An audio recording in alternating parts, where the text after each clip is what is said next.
Here, and my colleague Jeff Pojanowski, who's a very exciting emerging scholar in the law school, a professor of jurisprudence and administrative law, among other things, also a music lover and a performer himself.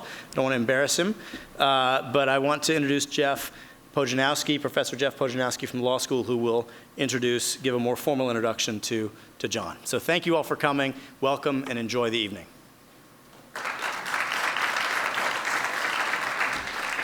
Thank you, Carter.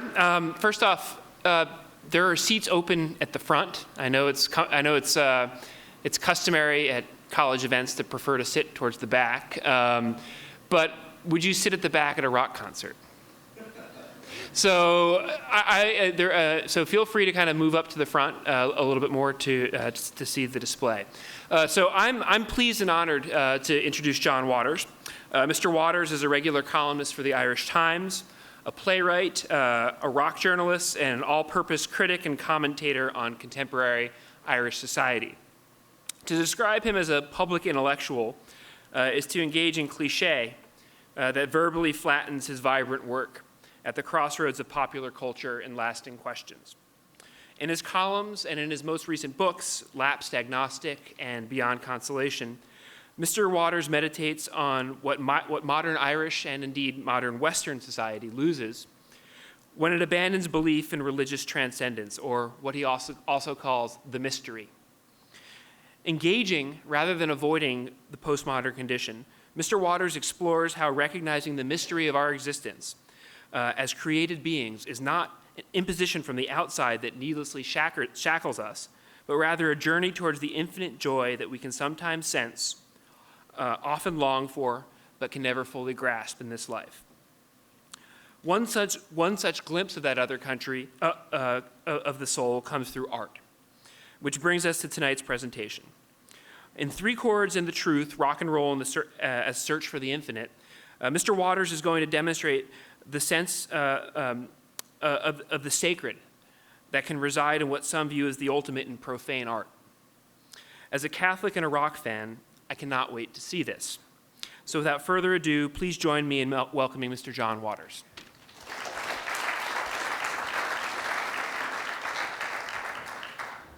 Thank you very much.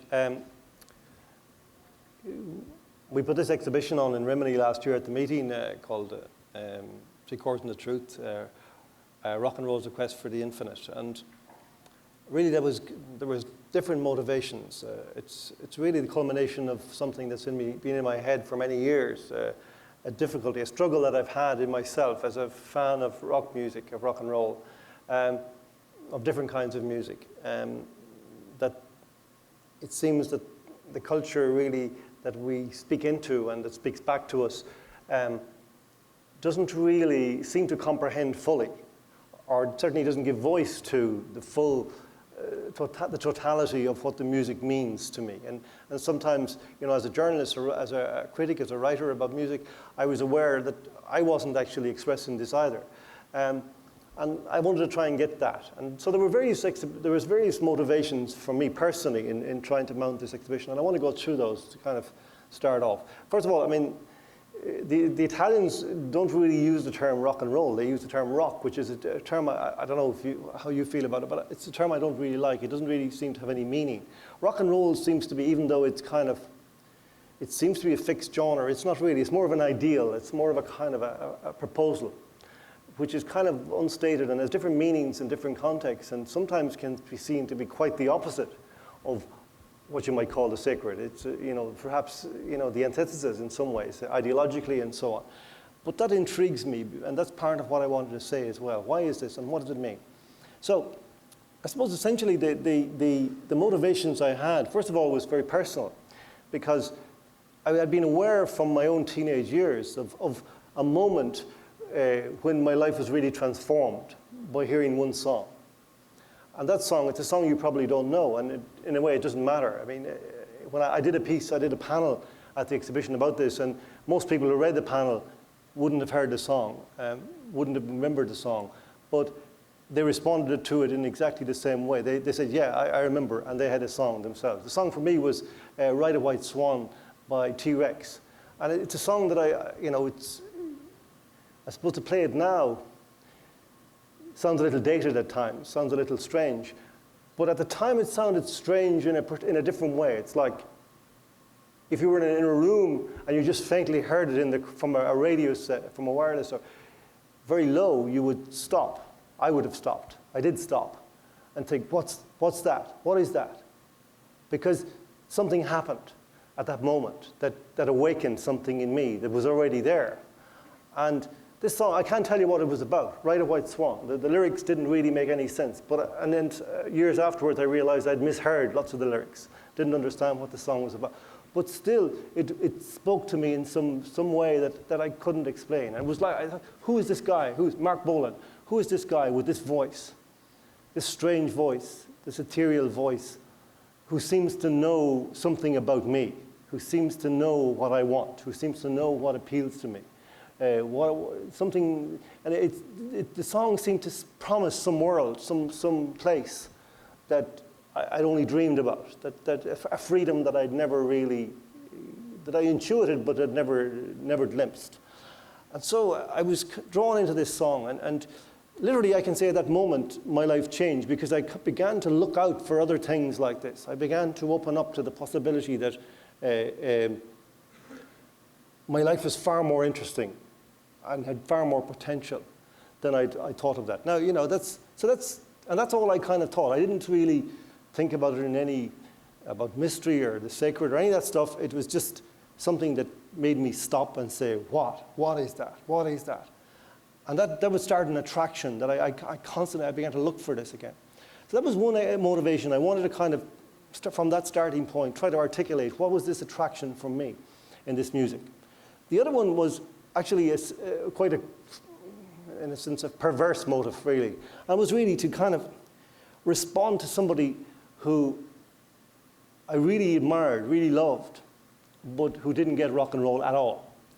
And to kind of explain to this person, maybe, I don't know, maybe not persuade, but at least have a go at kind of explaining what I get, what I see in this, and why, you know, because, and that person was Pope Benedict XVI. So, you know, I wanted to kind of, it was kind of, since the exhibition was kind of an attempt, a bit of one-sided conversation with the Pope about why rock and roll isn't as bad as you think it is. And because, you know, he has made some pretty direct and critical commentaries about rock and roll. And you know, sometimes I have to be, when I read just one of them here, you're going to say, maybe he's not entirely wrong.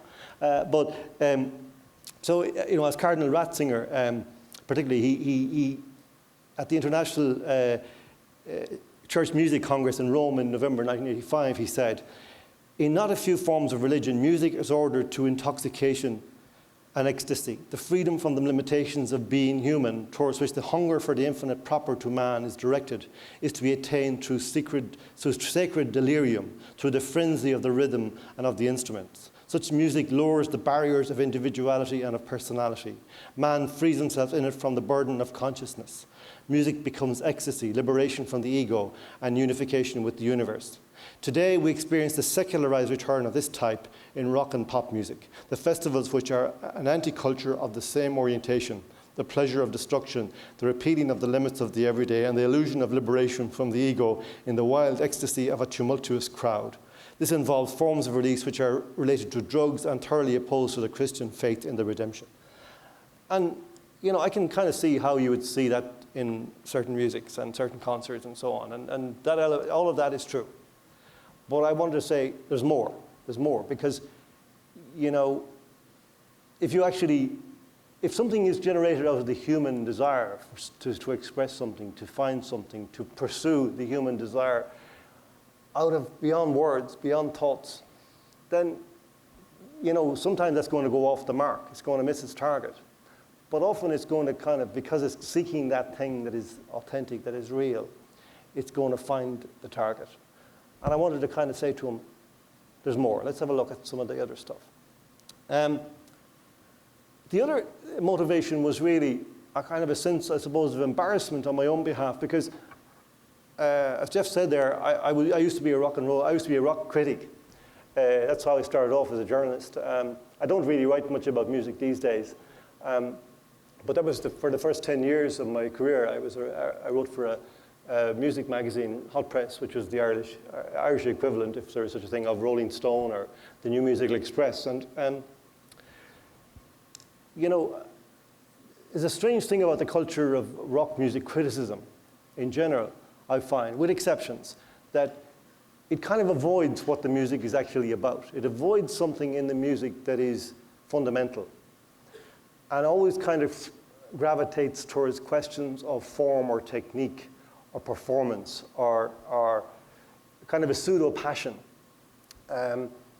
It doesn't really, it avoids the questions that really go deepest in the music, because there's a certain sense, as I'll come to, that these are secret, that they're not there to be really made public, not there to be kind of named in public.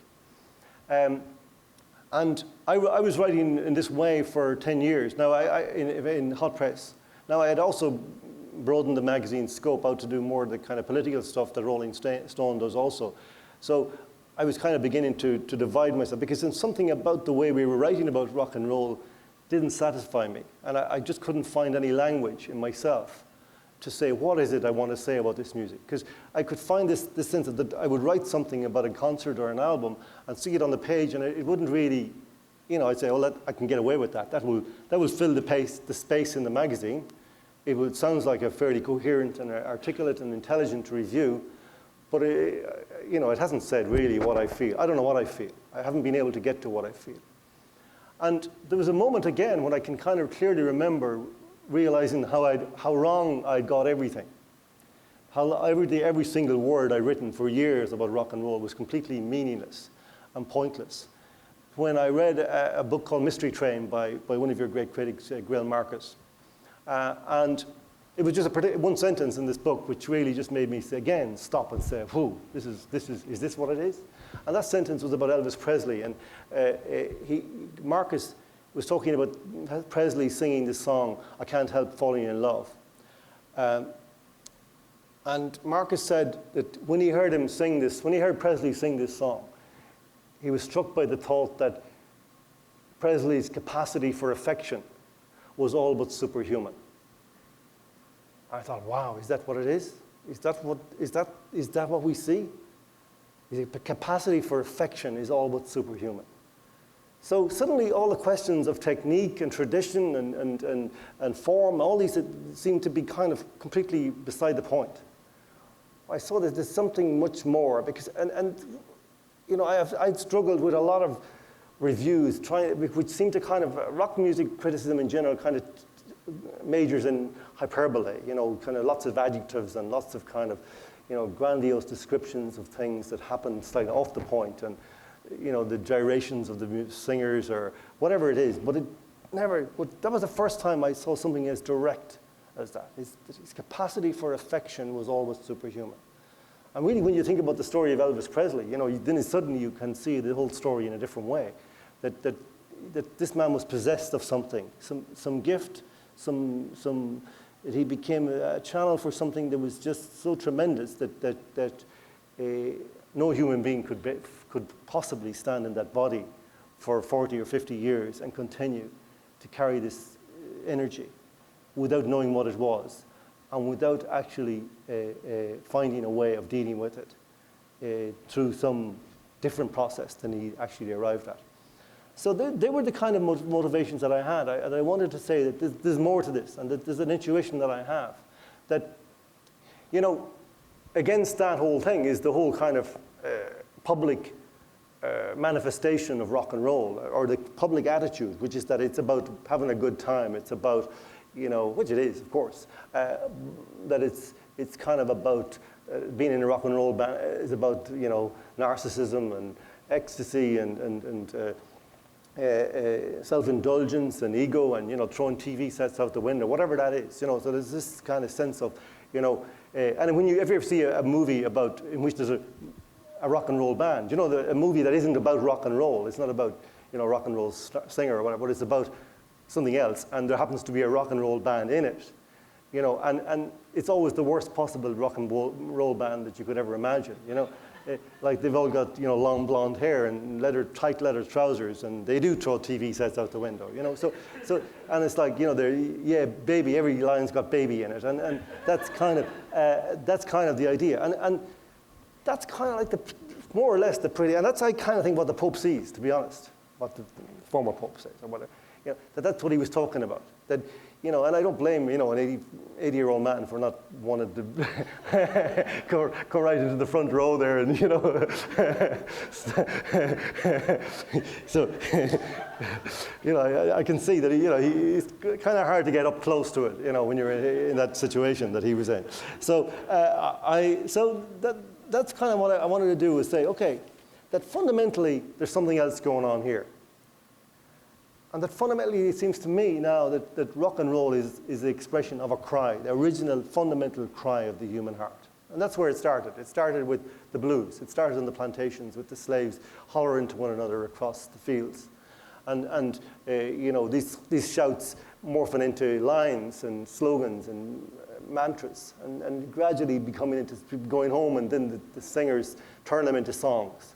And gradually this music grew and began to you know, find new alliances in country and all kinds of different music, Irish traditional music, which came over here in the hearts of the immigrants who came here after the famine and so on. And all these, you know, but that fundamentally it was the cry of the heart, that this is what's essential. But you can't really write a song unless you're connected to that, whether you know that's what you're doing or not. That's what it is. And that even though you think you're actually tuning in, you're plugging into a tradition, you're trying to develop a tradition, that you're still doing that you're actually, it's yours. You might have learned the tradition, but you're bringing your new thing to that. And everything in rock and roll that's interesting to us is the new. It's always the new. Hendrix was, you know, he learned the blues backwards, but then he brought his own thing, and nobody else had brought that thing before. That color that Hendrix brought was completely his, completely new. And so tradition is important, and yet not. That's the paradox of tradition, that you have to know the tradition, but then you have to kind of say, okay, but now what am I going to do to that tradition to completely screw it up? You know, how am I going to turn it upside down? How am I going to turn it inside out? So that it is about the tradition, and then it's not, and then it is, and then it's not. And all the great bands, Rolling Stones, whatever, Beatles, always, they had a sense of tradition. They had a sense of some root, with possible exception of U2, which I'll come to later. They had a sense of a root, but then they said, okay, but now there's us. And we have total control and total autonomy, total freedom to bring our thing to this. And that's what they did. And that's what made the music new and interesting and great. And that's what Elvis did. Elvis brought this moment that had never happened before, where black and white music met in this one single body, and this charge ran right through it for the first time in history and changed history. So that's what Gail Marcus saw. So again, so you begin to see, you know, that this is a big thing. This is like as big as it gets. That you know, and when I talk about the sacred, I'm not talking about, you know, Christian music, because to be honest, I don't think there's anything worse than Christian music. You know, like, you know, my idea of Christian music is like, I don't know if you know Cliff Richard, you know, like, although he did one or two good things, but it seems that the two things, that it's a kind of an oxymoron. I don't know, but not anymore. Strangely, there is a journey that's been going on for 30 years, which has again got to do with U2, I think, primarily, which actually has changed that. And I want to talk about that a bit as well. So, you know, what's going on with this music? You know, like I remember when we were growing up, you know, and I'm sure all of you have had this experience as well, your parents always kind of would say, you know, I don't know what that music is that guy's listening to, you know, you can't make out the words. And I said before, you know, that I didn't know what the words of Ride a White Swan were, you know. And it took me many years to actually get around this, because in a certain sense I was kind of embarrassed by the fact that I didn't understand a lot of the words that were in rock and roll songs. I got them wrong. I completely misheard them. And I thought that should have mattered, and still I didn't think it mattered. I couldn't understand what it was. And then I kind of, again, was kind of thinking, you know, Van Morrison, the Irish singer, really kind of is the person who really made this clear to me. And through Gail Marcus, the book that Gail Marcus wrote about Van Morrison a few years ago, he expresses this really well. Because Morrison seems to have this strange relationship with words where he hates them. He has to use them, but he hates them. And they're really like an obstacle that he wants to kick around the room. And so he said once himself that, I only deal with words once, and that's when I write a song. After that, you know, the words better watch out, because he's going to come after them. And he attacks them, and you hear some of those songs, I'm sure you heard earlier on, you know, that song Cypress Avenue, you know, the way he attacks certain lines, and it's like he says, my tongue gets tied at every time I try to speak. And it's like that he is trying to break through the words, back before words ever happened, back before the first primordial grunts of man, back to some kind of trying to find the voice of God in himself. So that the words kind of cease to be words, it become sounds, and they become something that is part of the dream of the song, and the song is something that is part of something deep in himself. And this is the kind of exploration. Van Morrison kind of all artists, I think, is the most frustrated by the public arena in which rock and roll happens, in the sense that he almost wouldn't answer anymore to the idea of being a rock and roll singer, or certainly not a rock singer, because he just thinks that nobody gets what he's trying to do. Nobody gets what the object of this is, that he's not actually there to entertain people. That he's there to actually bring you to some confrontation with something real about yourself.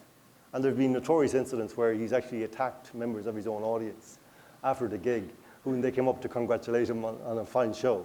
And another famous incident where, you know, when people started to clap along, he just stops playing and says, shut up. I do the work here. So I want to just read you a passage, because this kind of gives us a clue from Gail Marcus. It's a really fantastic paragraph, and you know, he's talking about Morrison, but he's also talking about an Irish singer called John McCormack, who was one of the key influences on Morrison at an early stage. He's an opera singer. He was a tenor, and really, you know, if you heard him, as old-fashioned as you could get. You know, back in the 30s, he sung at the Eucharistic Congress in Dublin in 1932, famously, Panis Angelicus. One of the most beautiful things you'll ever hear. And Morrison's father used to listen to McCormack all the time. And so this is kind of making a connection that, you know, again, we talk about tradition, you know, but tradition is, the very fact is the new, the different, the infiltrator, there's something else that comes in. So this is about a review written by a guy called Ralph Gleason in 1970 of the album Moondance. And he says, when I was very young, I saw a film version of the life of John McCormack, the Irish tenor, playing himself. In it, he explained to his accompanist that the element necessary to mark the important voice off from the other good ones was very specific. He said, you have to have, he said, the yara in your voice. And the yara, like yara, it's a word that it comes kind of from the different Irish, well, it's got a bit of a yes in it. But the rest of it is ara, which is a kind of an exclamation of resignation or frustration, or it's a deep sense of almost inarticulacy. So the yes and the ara, it's like that quality that he's identifying in the voice the voice that's kind of going after something that isn't just making noise. And so he says, you have to have the yara in your voice. And to get the yara for Morrison, this is Marcus, you may need a sense of the song as a thing in itself, with its own brain, heart, lungs, tongue and ears, its own desires, fears, will, and even ideas. The question might really be, as he once said, is the song singing you? That's Morrison. The question might really be, is the song singing you? His music can be heard in his attempt to surrender to the Yarra, or to make it to surrender to him, to find the music it wants, to bury it, to dig it out of the ground. The Yarra is his version of the art that has touched him, of blues and jazz, for that matter of Yeats and Lead Belly, the voice that strikes a note so exalted you can't believe a mere human being is responsible for it, a note so unfinished and unsatisfied you can understand why the eternal seems to be riding on its back. So again, that's kind of, what I wanted to get to in this. So now the exhibition, to kind of get, how do you do that? I mean, you can't write this out like a lecture. You can't sort of just start at A and go to Z. This is going to happen by accident, if it does. So you have to create an accident. And that's what we did in this exhibition. And the method really was kind of one which I literally applied. It was from a book written by Václav Havel, the late president of the Czech Republic, called To the Castle and Back, which was his story of his life as president of the Czech Republic. And that book has really intrigued me because it's kind of like a memoir, but it's got different elements. So he uses kind of different things. He uses like emails to his secretary. He uses like lists of things, cutlery for dinner parties and receptions. He uses kind of emails that he's kind of sent to various people. He uses his diaries, and he ties all this together with a kind of a commentary on himself.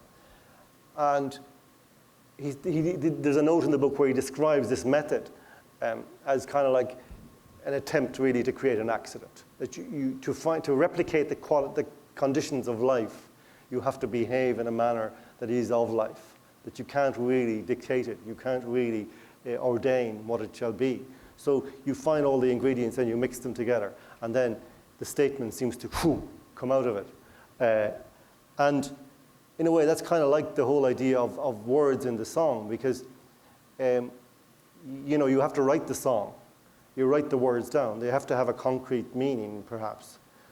But there's got to be something else there that isn't the words. There's got to be. The Irish poet Patrick Kavanagh, who was a great kind of Catholic poet in both senses, with a small c and a big C, who talked about his Catholicism as a capacity to see the created world, as a capacity to see the bird or the tree or the leaf or the clod of earth as the created thing, and therefore to understand his own createdness. He used to say that poetry was not literature, that it's theology, and that in a poem there was a flash that happened, in a real poem, that something comes out of the poem which transcends the words, that is greater than the words, that actually makes the words somewhat irrelevant, that the words are somehow like stepping stones to get to this, but it happens there. And I think that's, again, the kind of, that is rock and roll, that the words don't really, are not the thing. It is not to be found. When you go looking for what you felt, you can't find it in the words. That's why I think this kind of thing of deconstructing lyrics is kind of a bit pointless. It's useful up to a point if you know that it's only going to take you to a certain point. But if you kind of become obsessed with the fact that there's some meaning that is vested entirely in the words, then you're going to miss the whole thing. And so the flash is really kind of a good way of seeing it or hearing it. So you kind of hear, in rock and roll, you hear the flash. And in the exhibition, we wanted to kind of create this, see if we could. And that was a really very risky thing to do. And I didn't know if we succeeded, because we kind of just put all these elements together. And I was doing this from Ireland and sending over material. And I had loads of people working in Rimini, architects and people who were just carpenters and artists and all kinds of people, and feeding them information all the time. And following an instinct and not knowing. And I arrived on the day before the exhibition was due to open. And they said, okay, here it is. And they took me on a tour. And I didn't know walking in that door if it was going to happen, if this thing was going to show up at all. It could have been just a series of panels without unity, without content. And I wanted to, so, because at the end of the day, I actually can't explain any of this to you. In a way, you kind of have to already know it. And then this kind of triggers it in you, if you kind of do. And I think that's true of an awful lot of things in modern culture, that because everything speaks to us to the head now, and we all have this heart that's kind of beneath the surface down here. The line is somewhere here. So we're kind of communicating above the line all to each other, and we're hearing stuff, and feeding stuff out. And we're all the time watching to see if other people have a heart, if other people have a kind of another life down here that's a bit like ours. And it's kind of not really permitted, increasingly not permitted to speak this reality in public. And that affects rock and roll as well. It's got to do with that whole way that rock and roll becomes reduced to tradition and form and technique and so on. So again, I wanted to kind of see if it was possible to transcend this, to find a way of telling people what they already knew, as it were. Telling people the things that, if you love rock and roll, you must already sense, you must already know, even if you don't have the words for it. And to see, and that's what happened. People saw that, people felt that, people came out of it saying, yeah, I know, I've known this for a long time. I've known this all my life. And that was the achievement of the exhibition. Not a statement, not a message, not a summary, not a history. It was like a feeling that you got to say, yeah, this is it, this is real. And we did that in different ways. I mean, there was a section in the opening where we had these videos of various bands in studios. And you could just see Springsteen or somebody like that, or the Rolling Stones even, or Beatles, just in the studio watching their faces as they put songs together. And you realize these are guys at work. These are men at work. And they're talking in a language which is really about technique and about rhythms and about sounds and tones and all that. And yet you can see by their faces that actually this is not just a language to communicate something else, that each person goes with a song, with something that is kind of rooted deeper down, and they translate it into a technical kind of instruction or a question, and it's understood at that level, but then it resonates in the heart of each other musician, and you could see, and this is how music works, that it's almost like there's a deniability factor, that you can talk in technicalities but feel in the infinite. And that's really kind of what we wanted to say as well, like that this cry that starts in the human heart, in the modern idiom that is rock and roll, goes through all of these channels, all these wires. Starts maybe a songwriter in a hotel room with just a guitar, and he picks it out and he writes a song that comes from right in here. And this could be the most private, personal, intimate thing he's ever said about himself, about his life, about the world. And so he's got to write this song. And I think any great writer knows that there's only one way to write, and that's to write as if you were dead. Write as if nobody's ever going to hear this in your lifetime, that you're never going to have to face the fact that this is you. And then afterwards you say, okay, I close the door on that, and then I deal with the fact that now people will look on this. Can I deal with that? And so the process is you take this to the band, to your band, and you say, no, suddenly you better know these guys pretty well, if you're going to give them this heavy shit. So you start to, there's a language you have to develop. And there's a kind of an impassive appearance that musicians adopt when they're talking to one another about things, and they translate things into technicalities. But knowing all the time that actually what they're talking about is the deepest, deepest, deepest stuff. And you can see this in all these videos, this process. And what I want to do is convey this sense that this starts there in the studio and then goes on. It starts in the hotel bedroom, it goes to the studio, and then through all these wires and circuits. And all the other kinds of circuits through marketing and the marketplace and the advertising, the media and all this, the message goes. And then it ends up maybe on an iPod in somebody's bedroom, some teenager's bedroom with the headphones on. And that impulse goes right through there, and it generates in that heart, regenerates the same thing, the same impulse, the same feeling, the same sense of the question or whatever that is at the deepest, in the deepest part of the human being, the part that Bob Dylan said that doesn't have a name, the part that is beneath the part that has the name. So again, this is part of the ambition we had. So we went through lots of different musicians, as you've seen some of them there, the blues musicians, Muddy Waters, Robert Johnson, looking at their songs and just taking some, to kind of show how, somebody who, like a blues singer can become just an image, an icon. Somebody with a guitar, somebody with a strange sound and faraway voice. But when you look right up, you see this is your heart on show. This is something that is still true, no matter if it happened 70, 80 years ago, 90, 100 years ago. It's still you. It's still real. And to show that. And we did that with lots and lots of different artists.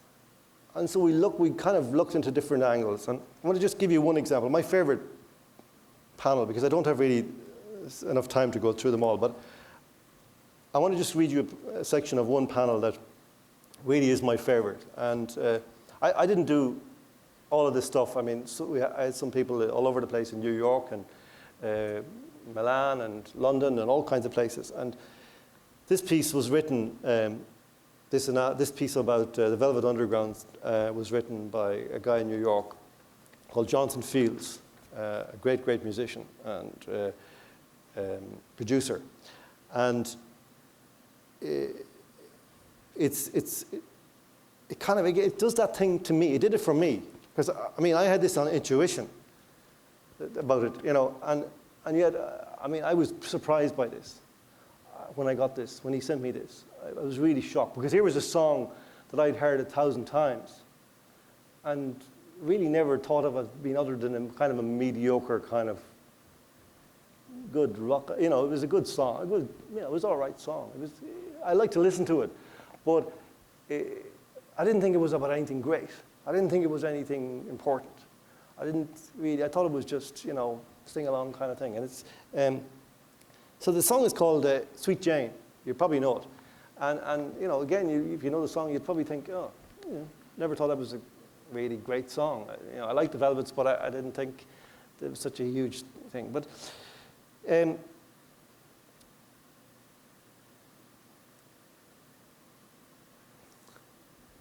so this is what Jonathan says. In Sweet Jane, Lou Reed affirms his belief in salvation through rock and roll itself, with a brilliant lyric set into 3 repeating chords. A luminous instrumental opens the song, transporting us immediately to a different world, setting up the iconic 3-chord groove.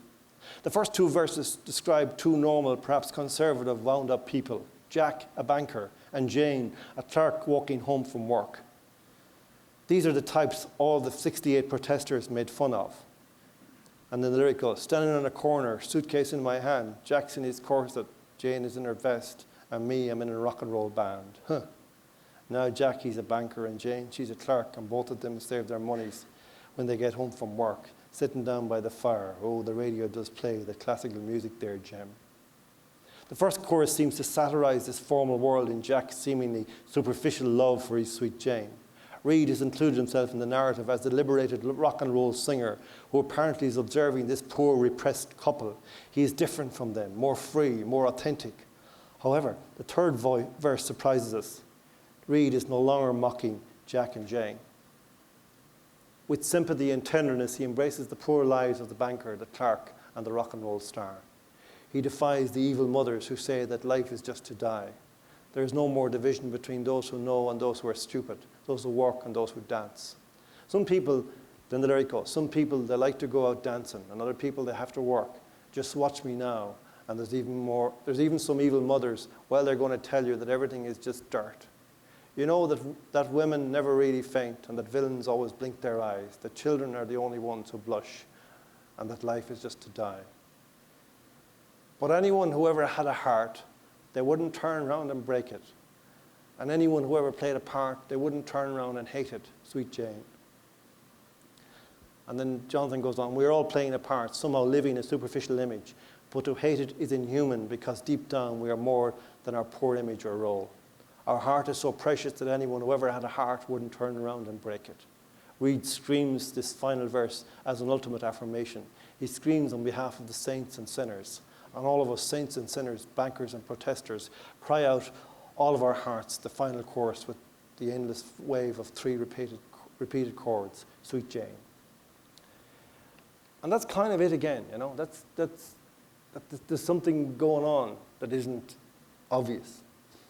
And that it's like that the very medium and the very kind of the shell of the culture of rock and roll has this quality of, as I say, deniability. That it's almost like that rock and roll is the Trojan horse, which can be wheeled into the center of the public square of our modern culture. And if you like, of the bunker that Pope Benedict spoke about in the Bundestag 2 years ago, which is the place that man has built for himself to live in without windows. A place where he has total control, total dominion over everything he surveys, where he has the total run of his space. He understands everything, he defines everything, he controls everything. And it seems in that place, you can be a little bit human, but not totally. And perversely, this is the point I think about rock and roll, that rock and roll is the medium which allows the heart to breathe in that bunker. Because it carries this sensibility covered in this disguise, in this camouflage of superficiality, of narcissism, of ego, of sensation. And it leaves it there for you to pick up and say, yeah, I got a heart as well. So, there's lots of interesting things. I mean, I think the story, one of the great experiences for me was the U2 story, because I grew up in Ireland, as you know, and I've been amazed by U2 for many, many years. And I wrote a book about them way back in the 90s called Race of Angels, which is really an attempt to understand how they emerged from Ireland. How could a band like this come out of a country like Ireland? Because there was a kind of a strange sensation. We in Ireland, we've had a long history of difficulty with our next door neighbours. And they kind of came across to our country 800 years ago and said, you guys are stupid. We're smart. And we believe them. And we're still trying to shake that off. So anything good that happens in Ireland, we think it's an accident. And anybody who succeeds out of Ireland is regarded as some kind of aberration. And so the whole thing about U2 for the first few years when they began to become successful was, this can't be real. Are those guys Irish? No, surely not. And then the kind of idea developed somehow that they had been successful in spite of being Irish. Somehow they had transcended their Irishness to become successful. But they're really interesting in many ways. First of all, they're interesting, as I said, they're almost the one exception to what I said about tradition and roots, because they started without any roots. They started like with their, in space almost, because they didn't know how to play anything. They had no musical competence whatsoever. They just wanted to be musicians. And there's kind of famous stories about that, about Adam Clayton, the fact that when he came along to the first rehearsals, he was the only one who actually looked like a rock star. And he had a bass guitar. So they thought, he's got to be good, he's better than us. But it turned out he couldn't play a note. But they really liked him. And they'd become friends. And the obvious thing, he was so bad that the obvious thing would be to fire him. But they liked him so much they said, we're going to keep him. And because they kept him, Edge developed a particular guitar style to compensate for the fact that Adam couldn't play the guitar, the bass guitar. And out of that came the U2 sound.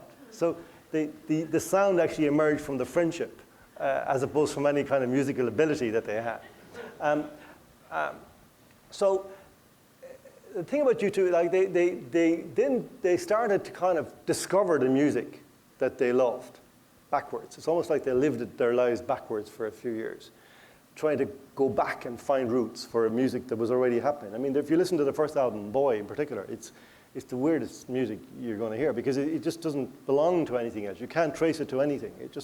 There's no root to it at all. But it's great. And then the next thing about them was that they were Christians, and they were a strange mix of people, like Protestant, Catholic. Larry was a Catholic. Edge was a Welsh Protestant. Adam was an English Protestant, and Bono was both Protestant and Catholic. I mean, his mother was Protestant, his father was Catholic, I think, and so it was just really strange, which was very unusual in Ireland, and also that they were not just Irish. There was English, Welsh, and so they had almost all of these strange ingredients, which made them quite atypical of Ireland at the time. And they lived in this strange place, which kind of had mushroomed in the previous 20 years in the Finglas area of Dublin, which had previously, up to that, been green fields. And they built all these houses and tower blocks on it, and suddenly these new communities erupted without any culture. And again, that replicates the idea of no roots, no sort of cultural roots. And so they were trying to find roots. That's their story, is that all their lives, all their musical lives, have been trying to find roots. But they were Christians. They picked up this thing, and they met these guys back in the 70s, and really, and they had a different culture. They had this thing called Lipton Village, which they shared with another band called the Virgin Prunes, and all these people hung out together, and they were all Christians. And so when they started to make music, it seemed the obvious thing to kind of make this explicit, and they did, particularly in October, the second album, in songs like Gloria, which is kind of like, you know, as Bono said, you know, I was talking to Bono once about this song, and he said, you wanted this song to be about a waitress, didn't you? And it's not. It means glory. You know, it's glory to God. So by their third album, War, things had got really problematic because they were really in serious danger of becoming that kind of oxymoron, the Christian rock band, because their videos showed them going around with white flags on white horses, and you know, and they were getting really badly slagged off in the UK, in which rock and roll has come to have a very kind of left-wing ideological kind of configuration, and they're big. You know, they were beginning to make it in America. They were much more welcomed here, and that was the start of a journey which I think, like, I think they looked at this question, like, how is it possible to take this out of its shell? Is it possible to kind of, to be real, to express these real things in an explicit way, and carry this signal right through, and remain at the top?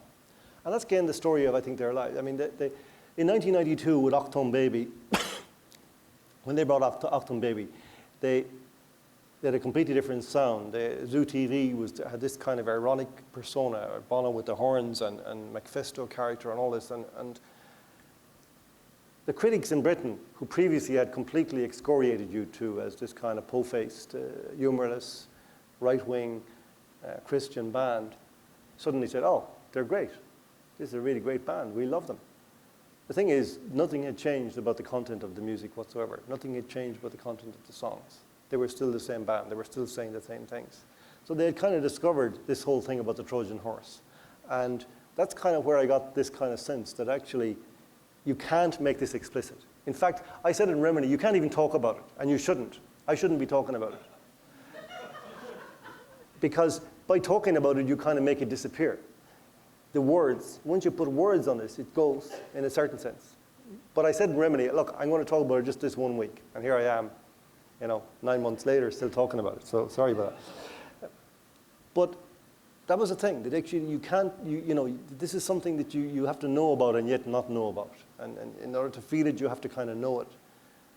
And to know it, you have to feel it. But once you kind of make it three-dimensional, it's dead.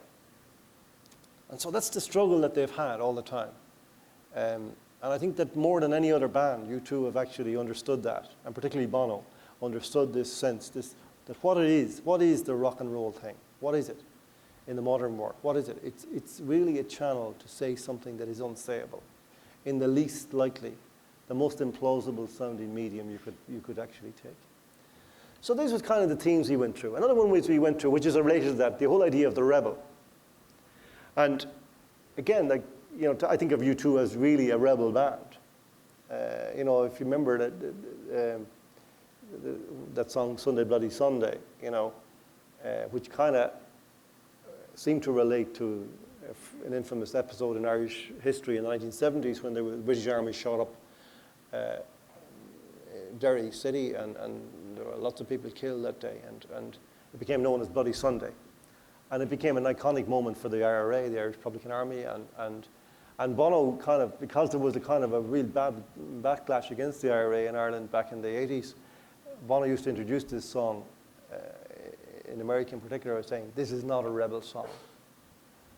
But in every other sense, U2 are a rebel band, in my view, because they actually rebel against, you know, in the modern world, you know, rebellion has become something kind of ersatz. It's a kind of like it's just a way of expressing your identity. It's like your clothes, like Armani label or something, you know, and rock and roll kind of majors in that in the modern, certainly in Britain, I think, and less so I think in America, that it's about an attitude, usually a left-wing attitude, an anarchistic, you know, opposed to reality, opposed to society.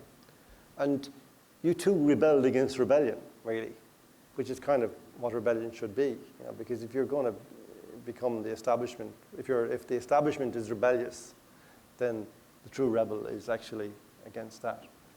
But another one we did was a band that nobody had ever heard of,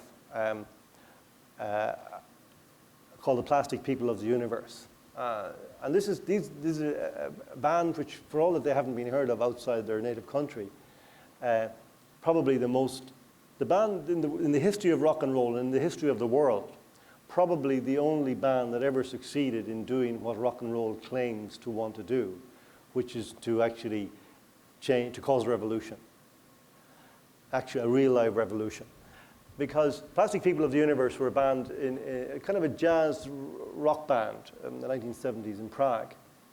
And they were kind of part of an underground cafe movement. But they weren't a kind of a political band in any sense. They just played music. They liked to play jazz and kind of slightly jazzy versions of Western rock stuff like the Velvet Underground. So the Velvet Underground were a huge influence. That's why eventually they called the Revolution of '89 the Velvet Revolution, because it started off with this kind of culture of rock and roll in the underground cafes and parties. And this album, the Velvet Underground's first album, Going Around, being brought back from America and handed around, brought back by Václav Havel initially, and everybody listened to this. And Havel always said that, you know, the most dangerous thing that is feared, the thing that is feared by the regime, whether communist or in the West, the kind of the equivalent, the post-totalitarian system, the bunker, if you like, the system that tries to steal your humanity, to reduce your humanity. What they fear is life. What they fear, going back to this idea of life, that you make life happen, the accident of life. And so it's not so much the political sloganeering that they dislike and they fear. It's the person who wants to live a free life. And that's what so they locked up this band, the Plastic People. They hadn't made any political statements, they hadn't conducted any political activity, but they locked them up. And out of this started a movement called Charter 77, which in 1970, which 12 years later culminated in the Velvet Revolution. So, in a sense, the point of that was not the revolution in a way, it was the life. That actually music was about life. Music was about being totally human. And that, as Havel said, that was what the regime feared most of all. In his essay, The Power of the Powerless, he talks about this idea. How can you oppose a system without any power? How, if you're just an ordinary person, how can you have an impact? And he said, you do what you can do in your life. And that means just standing up straight and being yourself and facing truthfully to live in the truth. Then, if enough people do that, then the shell of the dictatorship, whatever that dictatorship is, the dictatorship of communism, of consumerism, whatever it is, it begins to crack. And that's what the Plastic People did. And that's what we want to do. So that again, it's kind of against the whole idea of some of the British, particularly the British idea of rock and roll as being kind of left-wing, against the government. Not that there's anything wrong with being against governments, but that it's not really the point. So, and then finally, before I open up for questions, we had a section called Casualties. And this is kind of like about what is called the 27 Club. Those kind of people, those young people, this strange phenomenon of so many rock stars, Hendrix, Jim Morrison, Amy Winehouse most recently, Kurt Cobain, at the age of 27, going out like lights. Through what? Now, one of the things that, again, astonishes me about the way this is treated in conventional mainstream media is that there's this strange kind of dualism, this strange kind of almost schizophrenia about the way that these things are reported. Because on the one hand, it's kind of a shock, a sensation. Amy Winehouse found dead. On the other, it's kind of like, oh, well, it's obvious. This is what happens to rock stars. It's their lifestyle. And one of the things we wanted to say, well, actually, maybe there's something else here. Maybe there's something that we're kind of missing. And so we took really, in particular, Amy Winehouse, to look at this woman, this extraordinarily frail, bird-like creature with this incredible voice, who kind of just, you know, when she sang, you couldn't not be just transfixed by the fact that she knew you. She knew who you were. She knew your life. She knew your pain. And to think of the frailty, the image that came to me was almost like a light bulb. You know, the filament of a light bulb, which is frail tungsten, the frailest of metal, the most flimsy of, insubstantial of metal, through which this enormous current runs, and it lights up. And this is what she was. And that actually, what happens then is that this human being, like Elvis, like any of the great artists in this medium, that they actually have to carry this current of this surge of human longing, of desiring for something great, something that is not visible, something that can't even be named, that can't be articulated anymore. Because as you know, Heinrich Ball said about Havel, you know, that Havel doesn't use the name of God when he writes, because he doesn't want to trample, he doesn't want to out of deference to God, he refuses to use a name that has been trampled underfoot by politicians. And it's that kind of sense that actually there's a power that we need to express. All of us we have to say these things, but there is nowhere to say them. There's no words to say them with. And so someone like Amy Winehouse, she does this, and then she has to get off the stage and just be human again, to just go back to her room, back to her bed. And that's what she was found, with 2 empty bottles of vodka bottles by her bedside. But that the newspapers say Amy Winehouse dies of overdose of alcohol and drugs, but in a different kind of universe, in a universe where you didn't have to hide this stuff, where you didn't have to, where you could find a language to talk about what's real in all this. The headline might read something different, that it might read, Amy Winehouse dies of misunderstanding her desire. Because that's kind of what we're talking about. The desire of the human heart expressed in a medium which overcomes, transcends the impossibility of expressing that in the kind of culture that we've constructed, in the culture of the bunker. So that in the least plausible, the most unexpected medium of all, perhaps the possibility exists to say the greatest things and to make the greatest communication. And that actually, when you hear that song on the radio, that really grabs you, that really kind of transports you, that says to you, what is that? Maybe that's what's happening. Thank you very much.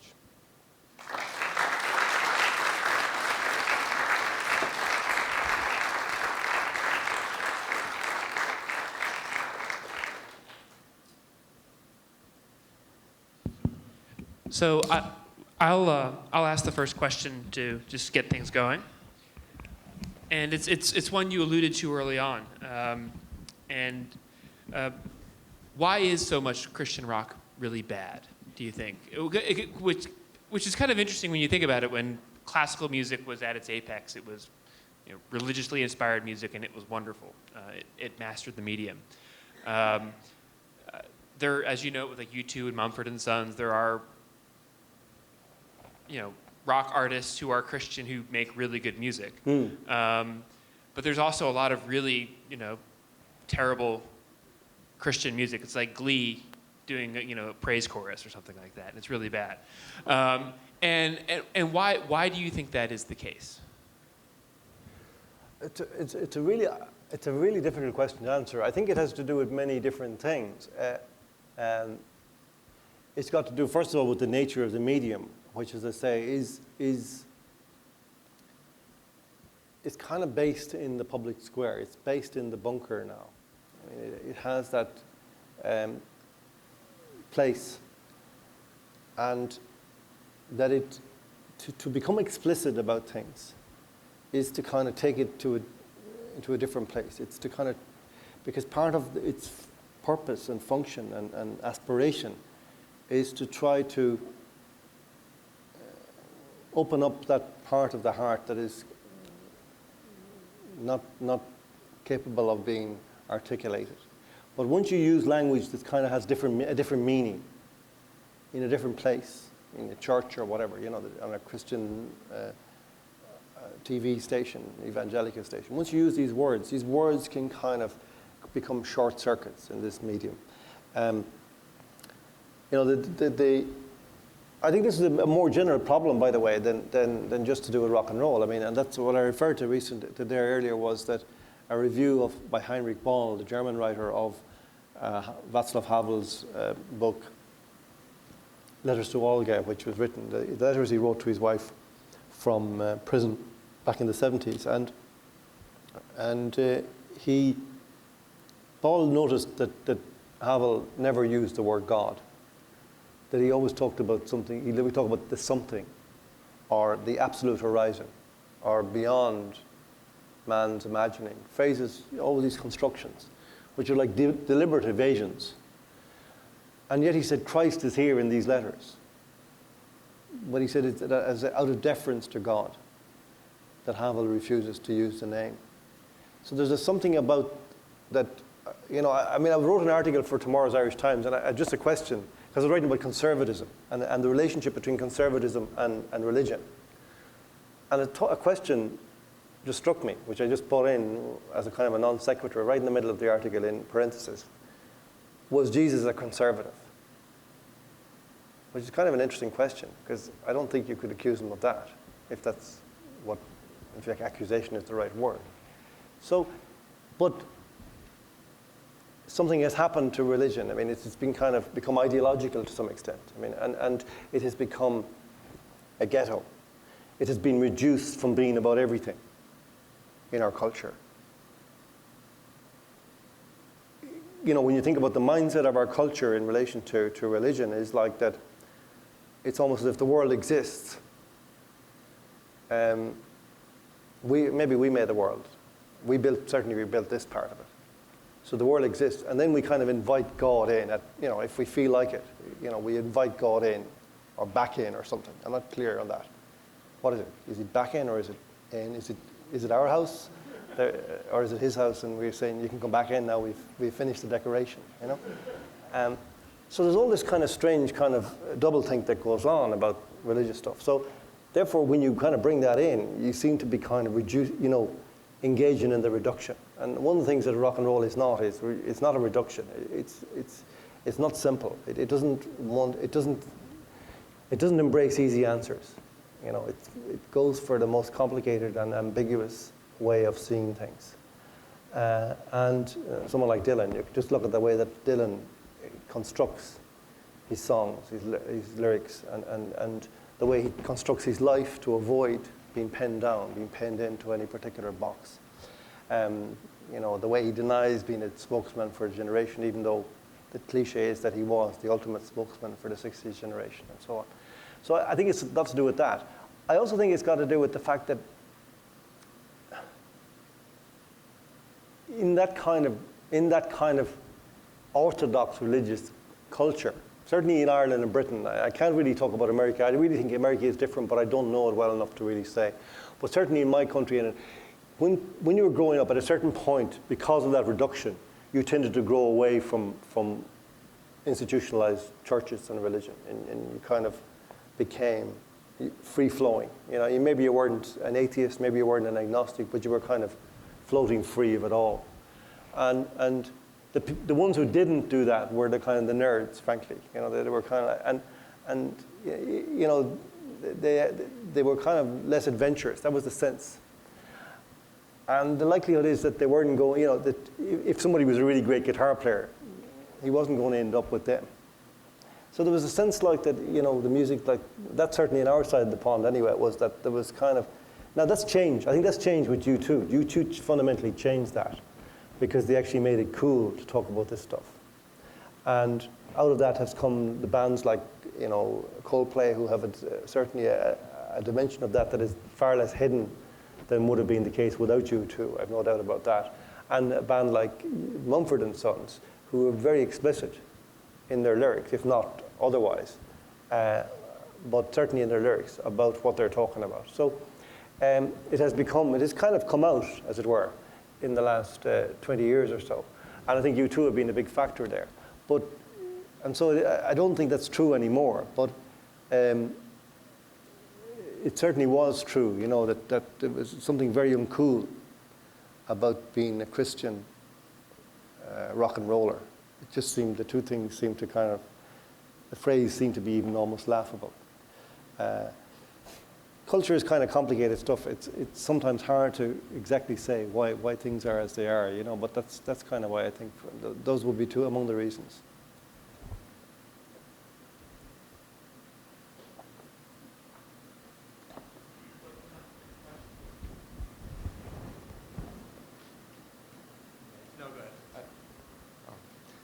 My first question is just your favorite band, song, and album. They don't have to be by the same person. My favorite song, band. Well, I have lots of favorite bands. Some of which you mightn't even have heard of because they'll be Irish bands, you know. But I think my favorites. I think Bob Dylan is my favorite artist, you know. My favorite song of his is, what's the one? Mama, You've Been on My Mind. It's a really, really strange song, and about just a guy standing at a crossroads trying to rationalize why he's not really in love anymore with somebody that he's obviously in love with. And it's a really beautiful song about the interiority of somebody's rationalizing instinct and capacity. I think Dylan, Bruce Springsteen said about Dylan, I think this is, the best description of it. He said, Dylan gave us the words to understand our hearts. Because in a time when everything was changing, when our parents didn't really have the capacity to explain to us what was happening in the world, that Dylan became like a father for us all. Because he had new words and new concepts to say, this is what it means, this is what it might mean. This is almost like a prophet. This is what it's going to be like. And I mean, and lots of these songs have that capacity, you can see. And that's why I think he becomes irritated that he's just simply like a revolutionary. Because actually when you listen to a song like Times They Are Changing, and the way he sings it now,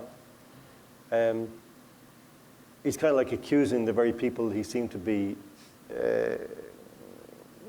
validating back then. He's turning it back on them and saying, you're the ones who are blocking up the hall now. So, you know, I like that sense that this is not about a revolution in any particular moment. This is about, as Havel says, an existential revolution. It's about the heart's revolution. Excellent. And I had another question about Northern Ireland. I'm in a class about culture and politics of Northern Ireland. And one of the kind of prevailing questions of the class is how to deal with the atrocities and through what medium can they be represented, whether through song or movies or poems, plays, books. And being an Irishman and being interested in both politics and music, how do you see it represented? How do you see the struggle with tragedies that have come about through the mediums of art and music? Yeah, it's a really good question. I mean, I think it's very early days for that. And there hasn't been very much in that way coming out of Ireland. And I don't know how, you know, there are two Irelands, really, in this sense. You know, it breaks cleanly at the border. You know, there's the Northern Ireland thing, there's the Republic. And the Republic really was in denial about the conflict for most of its duration. It shifted from being a little bit sympathetic in the beginning to the nationalist side to becoming quite outwardly hostile to it. And so that meant that there has been almost nothing dealing with the reality of that struggle, that war written or produced out of the Republic. I mean, and I think, you know, without criticizing U2, like that song, Bloody Sunday, you know, the very fact that they do that, I mean, I think they fell into the trap of simply repudiating something that didn't really require them to be involved. And that was easy for us to do in the Republic. Like there was a war, a bloody, dirty war that went on for 30 years that really affected people very profoundly. So And there have been little bits and books, novels, like Owen McNamee has written a couple of novels, Resurrection Man, there's been some plays, but very sporadic, you know, it's incredible the denial power of Irish writers, of the power of denial they have over their own history. I'll give you just an example of that. About 20 years ago, one of your former politicians here, Senator Tom Hayden, came to Ireland, and he was tracing up his family roots, and he'd become very interested in the famines back in the 1840s, which were mainly the cause of so many people, Irish people coming to America. And he wanted to kind of really ask your question. How much has this calamity entered into the art and the literature of modern Ireland? And I said, well, yeah, there's a few writers who write about the famine a little bit, you know, and I gave him some names, and I said, you know, I told him where to find these people, you know, so he was off, he was gone. A few weeks later, he came back to me, and I said, how'd you get on? And he said, oh, it's been very strange. He said, you know, they don't really want to talk about it. And he told me about one particular writer, a novelist in the west of Ireland, who he went to visit. And he said he was really very welcoming. And this guy had written a play which was so manifestly, obviously about the famine that you couldn't not see it. And right through his books, there was these kind of characters who had been so, like, for example, if you know Beckett, like the tramps in Beckett's plays are really kind of like refugees from this kind of calamity, really. That's what they kind of are.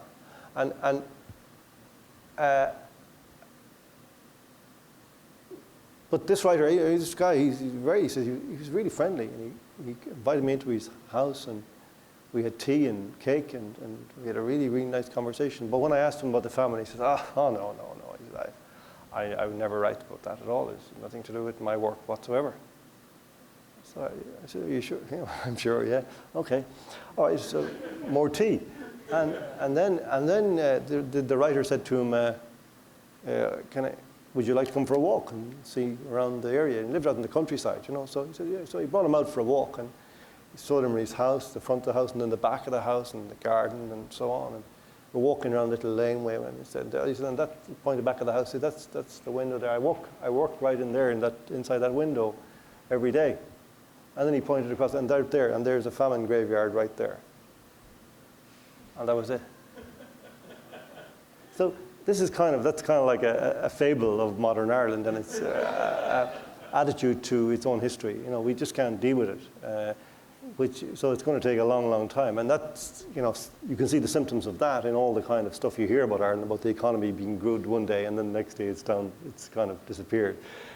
Because one day we're full of confidence, and the next day we're suicidal. You know, it's because we don't actually know our own mind, because we actually haven't got our own mind back after those 800 years. And that's going to take a long time. But, you know, each little piece adds to the fabric, I guess.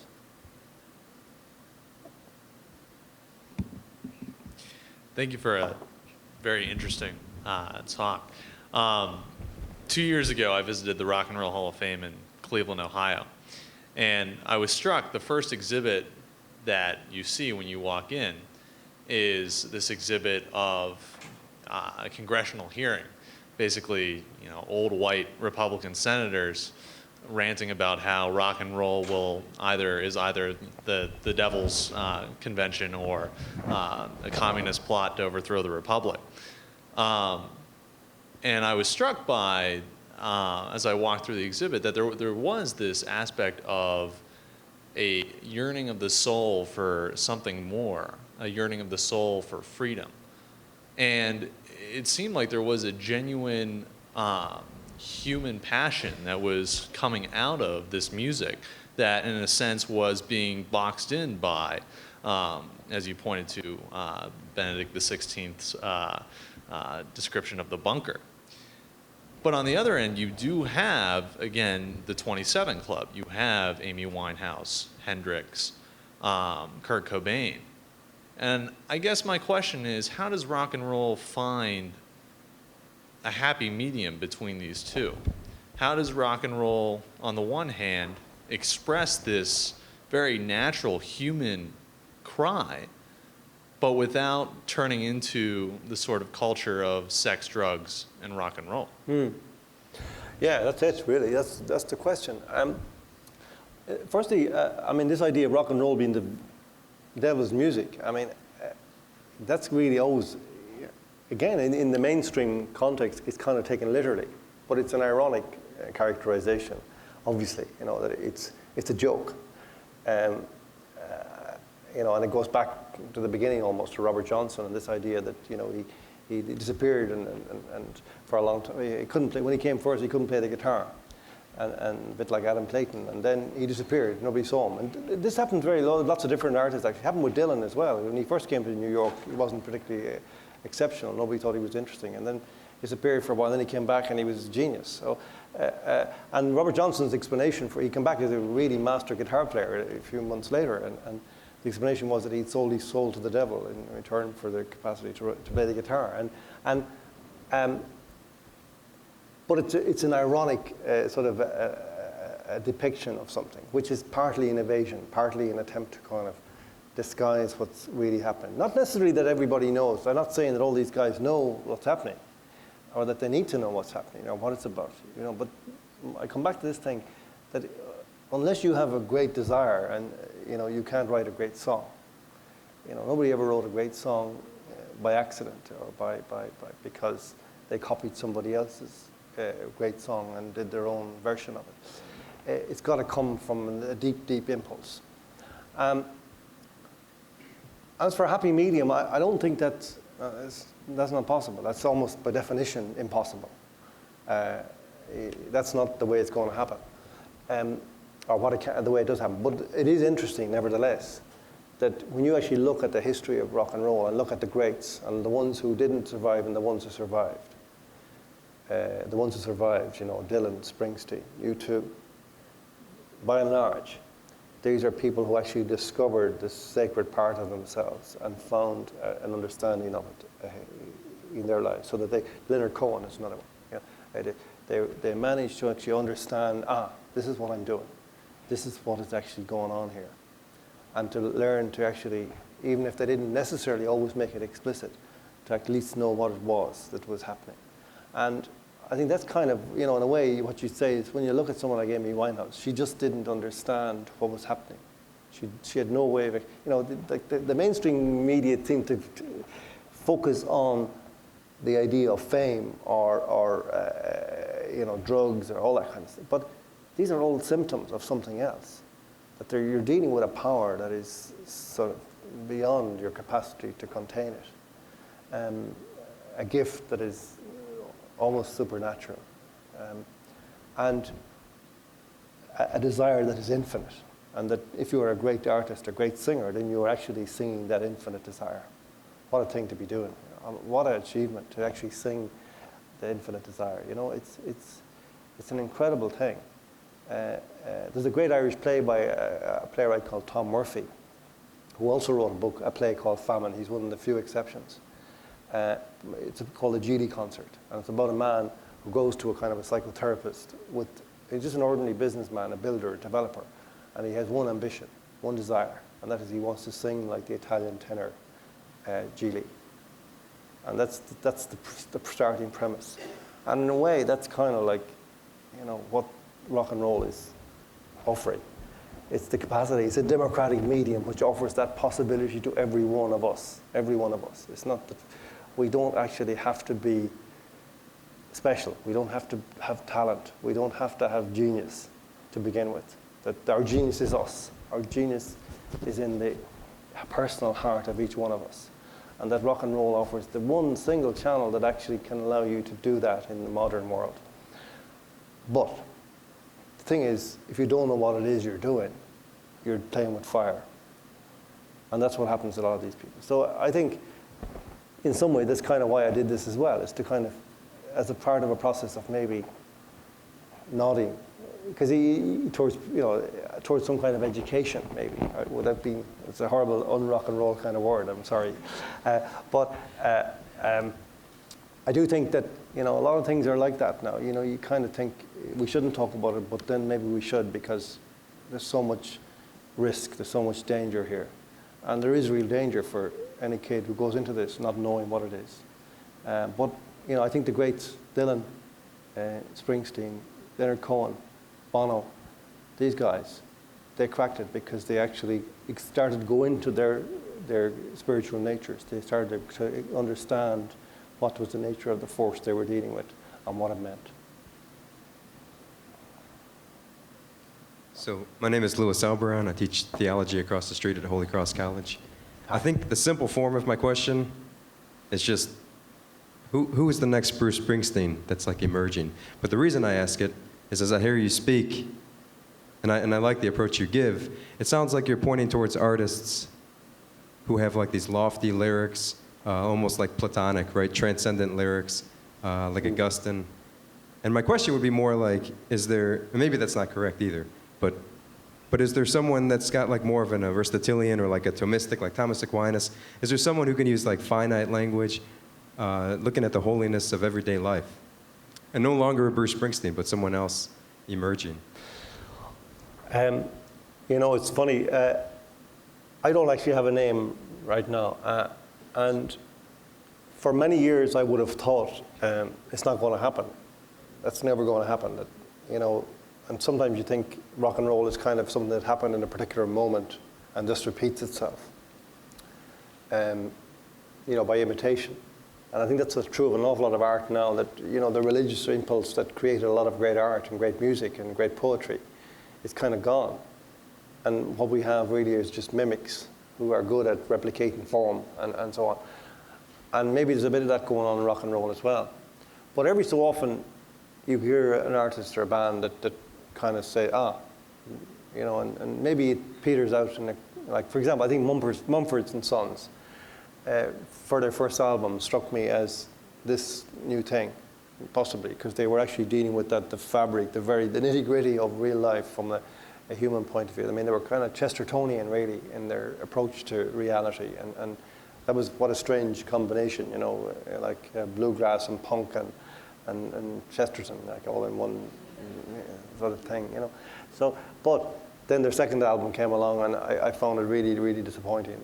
I just thought they lost it, but that's okay. I mean, they might get it back with number 3, maybe not. But the fact that they were there and that flame flickered for a little while tells me it still could happen.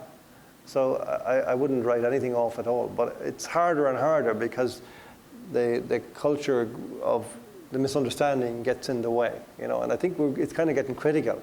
And in the early stages, there was a kind of rock and roll in the 60s and 70s. There was a kind of an innocence about it that you could push it out. Now everybody's kind of watching what they're saying, watching their P's and Q's, and not sure what you can be, and trying to be hip, and trying to be cool, and trying to be the next this, that, or the other. And you don't get the same spontaneity as you got back then. But I think I wouldn't write it off suddenly, somehow, just when you think it's kind of all over, it starts up again. So.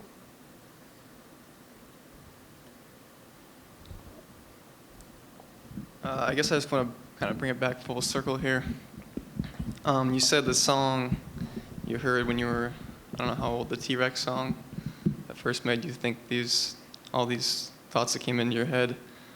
Did you ever have the desire to personally write songs, or did you ever feel like you wanted to make this music? Because sometimes I think maybe I'm the next Bruce Springsteen. And did you ever feel that? Yeah, I did actually. I wasn't very good at it.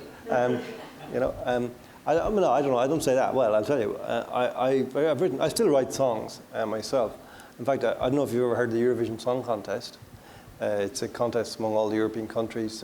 Each country sends a song every year. About 40 countries now send songs and they have singers. And so 5 years ago, I had a song in that, and we came last. So that's actually quite an honor, actually, to come last in Eurovision, But anyway,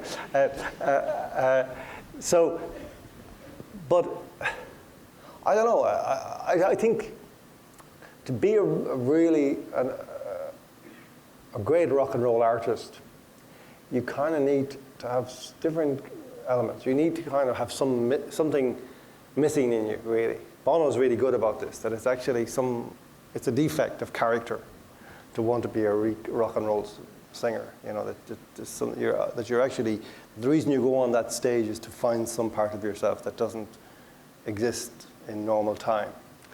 And I think that's true. I'm not saying I don't have missing parts of myself, but they're just not the right ones. So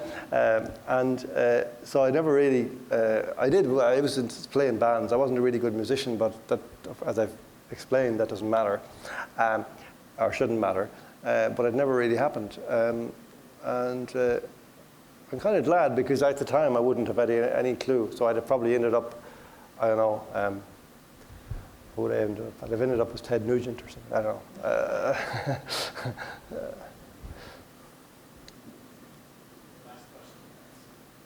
know. I guess it's a kind of a banal question to close on, but I wanted to ask you, what constitutes bad rock and roll? And I mean, you talked about not wanting to call it rock and preferring the term rock and roll. Where does that distinction lie?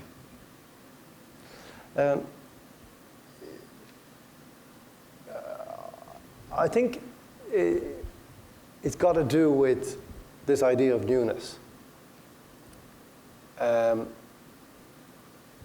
When you hear something that is just simply trying to replicate something that exists already, that it's trying to follow a line of a tradition, then it lacks what you might call the life of the building. The life of the building isn't there. You know, it's something that's dead. It's like all culture. You know, that isn't anything that, you know, it isn't living. If it's not living, then it doesn't sound like it is. And that's kind of what. So I think a lot of heavy metal, for example, has that quality where it's just simply replicating a form and making a certain noise for effect. I think this is the kind of stuff that the Pope was listening to, for that reason, you know, you kind of, now you can shake your hair to it and all that and dance up and down, but it doesn't really move your heart in any way. And I mean, whether you call that bad or not, I don't know. But I don't know if bad and good are necessarily good criteria for this. But does it answer the question? Does it awaken the heart or not? And that to me, and sometimes you can hear it and not know what it is, and sometimes you can actually not hear it for a long time and think, oh, it's my heart that's gone. There's nothing wrong with the music, but it's my heart is not receiving. And then one day you hear something else, and it happens again, and you say, "Phew, thank God, I'm still here." So it's kind of hard to say, you know, and you know, the criteria. It's nothing to do with technique. It's nothing to do with lyrics necessarily. It's got to do with something intangible. As I say, it's got to do with the new. You know, that you're seeing somebody put themselves out. Like I said, that guy in the hotel room who's actually written that song, that is actually the rawest thing that he's ever done in his life, and he's written it as if he's already dead. He's written it as if there are never going to be any consequences for him, that nobody's ever going to hear it in his lifetime. And therefore, it's the fullest, truest statement he can make about himself. When that's there, then it's great. If it's not there, then it's kind of, you know.